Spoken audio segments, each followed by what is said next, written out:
आप देख रहे हैं महोबा टुडे। बुंदेलखंड अलग राज्य की अलग जगह ने महोबा पहुंचे बुंदेलखंड विकास बोर्ड के उपाध्यक्ष और अभिनेता राजा बुंदेला, जहां उन्होंने पैदल यात्रा शुरू करने की बात कही है। दरअसल आपको बता दें कि बुंदेलखंड अलग राज्य की मांग को लेकर फिल्मी कलाकार और बुंदेलखंड विकास बोर्ड के उपाध्यक्ष राजा बुंदेला द्वारा आगामी बुंदेली स्वाभिमान पैदल यात्रा को लेकर बुंदेलखंड के सभी जिलों में लोगों से संवाद कर अलग राज्य की मांग के आंदोलन में जुड़ने की अपील की जा रही है। आयोजित होने वाली पैदल यात्रा के माध्यम से केंद्र सरकार से बुंदेलखंड अलग राज्य की मांग की जाएगी। इस यात्रा को लेकर आज महोबा के पुराने रामलीला मैदान में बुंदेली स्वाभिमान यात्रा को लेकर एक संवाद कार्यक्रम आयोजित हुआ। कार्यक्रम में बतौर मुख्य अतिथि राजा बुंदेला ने कहा कि अब समय आ गया है कि अब लोग एकत्र होकर बुंदेलखंड पृथक राज्य की मांग करें और उन्हें उनका अधिकार मिल सके। उन्होंने कहा कि हमें हर बार सिर्फ छला गया, लेकिन अब ना तो हम छले जाएंगे और ना ही ठगे जाएंगे। अपना बुंदेलखंड के संयोजक महेश सक्सेना द्वारा जिले के अधिवक्ताओं से संवाद बनाकर रामालय सभागार में बुंदेली स्वाभिमान यात्रा गोष्ठी का आयोजन किया गया। कार्यक्रम में मुख्य अतिथि के रूप में शामिल फिल्म अभिनेता राजा बुंदेला का स्वागत कार्यक्रम के संयोजक भारत विशाल शुक्ला ने किया। गोष्ठी को संबोधित करते हुए अभिनेता राजा बुंदेला ने कहा कि पृथक बुंदेलखंड राज्य बनना बहुत जरूरी है, जिसके लिए अब जन जागरण की आवश्यकता है। जब तक आंदोलन जन जन में नहीं पहुंचेगा तब तक बुंदेलखंड राज्य नहीं बन सकेगा। पत्रकारों से बात करते हुए राजा बुंदेला ने कहा कि बुंदेलखंड राज्य राजस्व देने में सबसे आगे है और विकास के पायदान पर सबसे नीचे है। यही वजह है कि बुंदेलखंड को विकास में हिस्सेदारी नहीं मिलती है। सरकार में छोटा राज्य विकास की गारंटी होते हैं और पृथक बुंदेलखंड राज्य यदि बनेगा तो विकास के द्वार खुल जाएंगे। हर सरकारी नौकरी में अपने बुंदेलखंडी होंगे।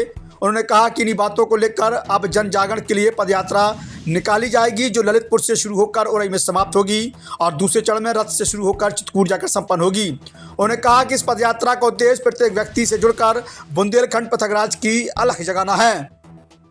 23 तारीख से लेके 29 तारीख तक हम लोग बुंदेलखंड के 7 जिलों में जा रहे हैं और वहाँ जाकर हम लोग बुंदेलखंड के लिए जो हमारी संपूर्ण यात्रा निकलने वाली है, पैदल यात्रा, जिसमें हम लोग ललितपुर से शुरू करके उरई में पहले संभाग में, झांसी संभाग में ख़त्म करेंगे और ये दशहरे के समय में होगी। दूसरी यात्रा हमारी होगी चित्रकूट से लेके हम राठ से शुरू करेंगे, हम हमीरपुर महोबा बांदा होते हुए चित्रकूट में ख़त्म करेंगे। और इसका उद्देश्य जनमानस तक पहुंचना है, चाहे सालों लगे, लेकिन जनता को जगाना है। नहीं, हमें कोई एक करके कोई संघर्ष थोड़ी करना है, हमें विचारों से उनको जीतना है। और हर आदमी जिससे मैंने पूछा है, जिससे मैंने अभी चर्चा की है, सब चाहते हैं कि बुंदेलखंड राज्य बने, लेकिन उसके लिए कोई बाहर नहीं आ रहा। अब उनको हम विचारों से, जैसे आज अधिवक्ताओं की यहाँ पे जो सभा हुई है, उसमें हमने ये सबको कहा है कि आह्वान किया कि आप सब अपने तरीके से लोगों को जोड़िए, अपने तरीके से आह्वान करिए। देखिए, हम विचार दे सकते हैं, हम आपको हम जनता को ये नहीं करें कि भैया तलवार लेके उतर जाओ, बंदूक लेके उतर जाओ और कलम लेके करो। भाई आपके ऊपर है कि आपको कैसे तय करना है कि आपका बुंदेलखंड राज्य कैसे बने, ये आप तय करिए। लेकिन राज्य बनना, आप जब कह रहे हैं राज्य बनना चाहिए, तो आपको उसके लिए निकलना तो पड़ेगा ना। वही हम सोच दे रहे हैं जगह जगह जाके। और ये यात्रा उस बड़ी यात्रा के पहले की है। हम समूह में लोगों को जोड़ रहे हैं, जो हम जब यात्रा चलेंगे तो उसमें ये लोग हमें जुड़े, हमारे साथ जुड़े और उस वक्त लेटर लिखें और वो फिर हम प्रधानमंत्री और गृह मंत्री को देंगे, जब 20-30 हज़ार आदमियों के साथ हम दिल्ली में धरना देंगे।